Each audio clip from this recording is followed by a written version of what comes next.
As the 10th year anniversary of 9/11 approaches, a picture seared in the nation's memory. President Bush at Ground Zero 3 days after the attacks, a bullhorn in one hand, the other draped around firefighter Bob Beckwith. Well, today, the two men reunited, 10 years older, standing much as they did on that day. And ABC's David Muir has been following survivors who escaped the burning towers because we wondered, what did they learn? Did it change their lives forever? And if they went back to Ground Zero, what would they see today? It was a morning just like this one, and Florence Jones was heading to work. This is where you always have breakfast. A few steps further, and those firefighters. Every morning there was always 2-3 guys there. And every day she'd say good morning, but that morning would soon be different. I can remember saying distinctly, what a beautiful day this started off to be, and it descended into hell on earth. Florence was on the 78th floor of the South Tower, a manager. The North Tower had been hit. And this is what she told us on the first anniversary. To see these young people doing the sign of the cross and jumping, you were like, oh my God. It's got to be awful up there for people to make that choice to want to jump and know that you're going to die. And you can't pull your eyes away as much as you'd like to, just out of sheer dignity for them. Florence rushed from the 78th floor down to the 77th.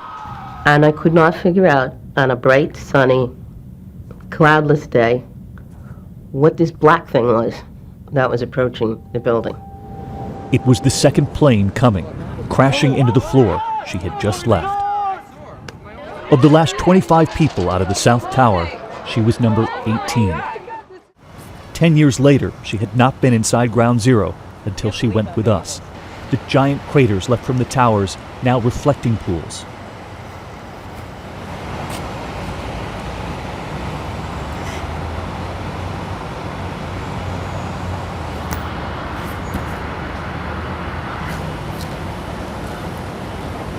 Wow. 10 years later, she still carries that searing image, but she also carries a profound respect for the choice they made that day. I thought they were just very brave people to jump. I thought that was just an honorable way to go. When we first met Florence after 9/11, she also spoke of the firefighters' faces going up those stairs as she went down. And then the towers falling. But a tiny miracle that day on Stairwell B, the North Tower, the flight of stairs still somehow standing. Captain Jay Jonas and his men inside that stairwell. I get choked up every time I talk about this.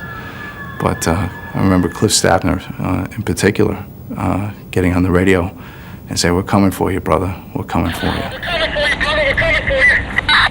Today, those words still replaying in his mind. You knew the Army of the New York Fire Department was coming for you. Yeah, they were. The troops were coming. 10 years later, and 2 promotions, Deputy Chief Jonas now, still remembering those men who walked through those doors and climbed those stairs so Florence Jones could climb down them. All these years, she kept her shoes tucked away in a plastic box. And they still had the debris on them. On the very bottom, and when you flip them over, there's debris from my floor. She has now donated them and her dress to the museum here. And Deputy Chief Jonas, remembering every day the men lost, that's why he's never walked away. I wanted to be a fireman since I was a little kid, and this is, other than playing center field for the Yankees, this is the only job I ever wanted. Still time for the Yankees. Still time.